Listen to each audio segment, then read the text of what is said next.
நமக்கு மட்டும் ஏன் இப்படி எல்லாம் நடக்கிறது?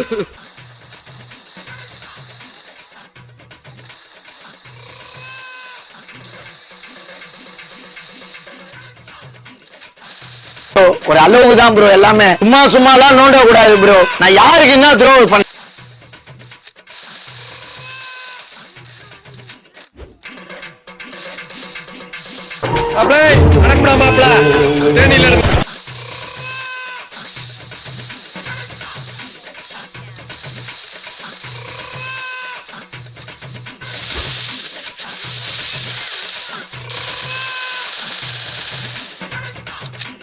அடிச்சு கட்டி அந்த மாதிரி அடிக்கடி எங்க அம்மா தூக்கி அடிச்சாம்பார் மேல கட்ட பறகுது கொட்டை தெரிச்சு